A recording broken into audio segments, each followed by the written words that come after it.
All right, so we all know numbers, right? They live on a nice, simple line. But then there's this weirdo, I, the square root of -1. Where in the world does that fit? Well, today we're going to dive into the hidden geometry of these things called complex numbers. And trust me, we're about to uncover a secret that connects this super abstract idea to the real world in a way you probably never saw coming. Okay, so when you see something like this, your brain probably flashes back to algebra class, right? You're thinking FOIL method, crunching numbers. But what if I told you this wasn't just about algebra? What if it actually described a physical action, a geometric transformation?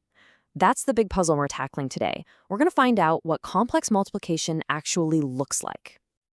So to even start answering that, we have to kind of rewire our brains about what a number even is.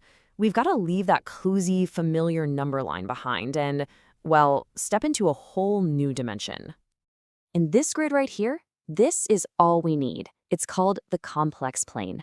Think of it like this. The horizontal line, that's just our good old number line, for all the real numbers. But now we've added a vertical axis, and that's for the imaginary numbers. All of a sudden, a complex number like a plus bi isn't just some abstract value anymore. Nope, it's a point on a map. It's got coordinates, a, b. And that right there, that is the first huge key to unlocking all of this. A complex number isn't just a value, it's a location. You see? It's a point in space. It has a distance from the center, and it has an angle. And let me tell you, that little shift in how we think about it, it changes absolutely everything. Okay, let's ease into this a bit. Before we jump into the deep end with multiplication, let's see what something simpler like addition looks like on our new map. Let's get a quick win. So, over on the left, that's the algebra we all remember, right? Add the real parts together, add the imaginary parts together. Simple enough. But look at the right. That's the geometry. When you add two complex numbers, all you're really doing is a simple shift, a translation. You can even see how they form this neat parallelogram.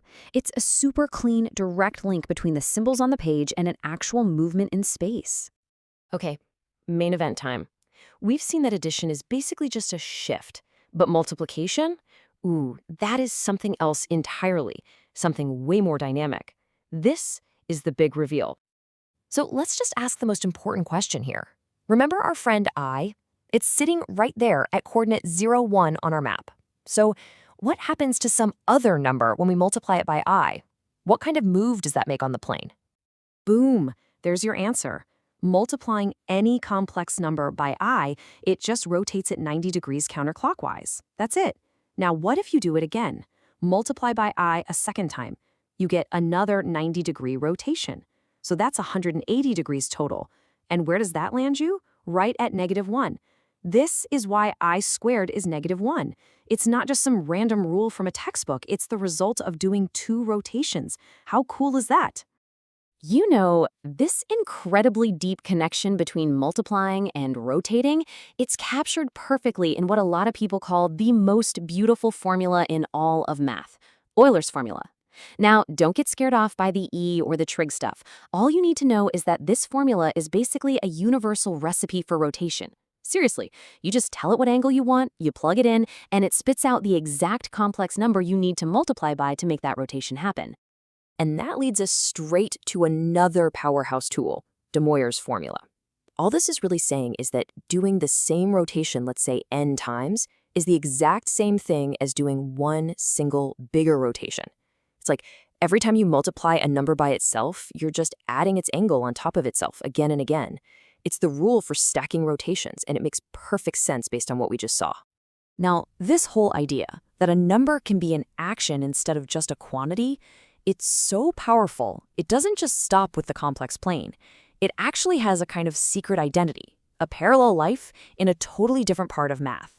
Let's take a little field trip to the world of matrices.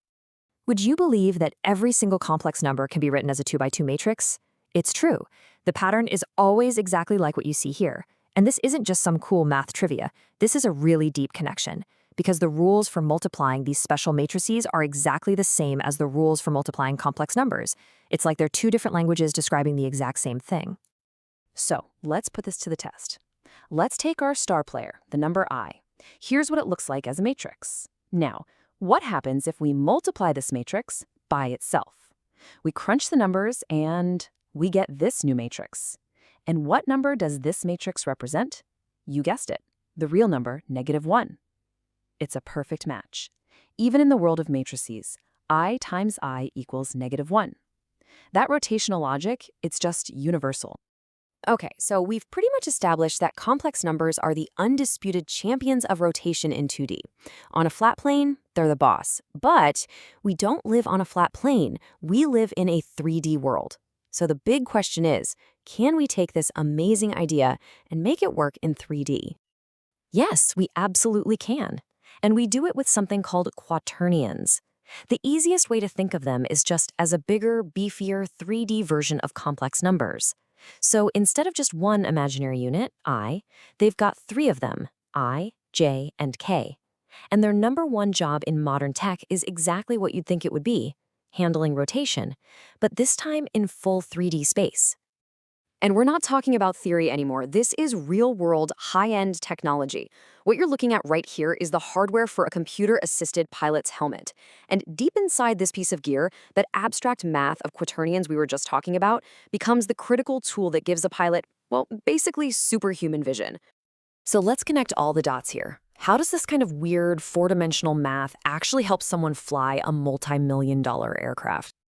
Well, first things first, the system has to know exactly where the pilot is looking at every single millisecond.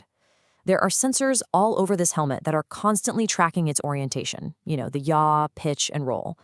And all of that data, this constant stream of information, gets packaged up neatly into quaternions. Those are the numbers that are perfectly describing the helmet's 3D position in space. And this is where the magic happens. By multiplying quaternions, the system is performing millions upon millions of rotational calculations every single second. It's that insane speed that allows it to process a live video feed in real time, doing things like highlighting the silhouettes of other planes or targets on the ground to make them pop. But it doesn't stop there. This same math is what makes it possible to overlay all that critical flight data right onto the pilot's visor.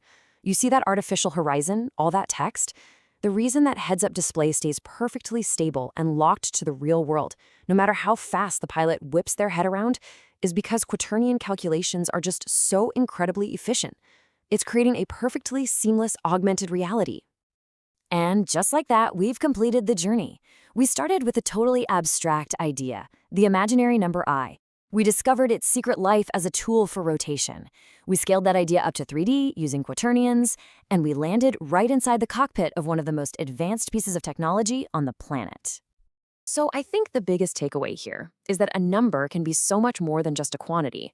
It can be an action, a transformation, which kind of leaves us with one last big question to chew on. If imaginary numbers were secretly about rotational along, what other amazing geometric secrets are just hiding in plain sight in the everyday math we all thought we knew? Something to think about. Thanks for tuning in.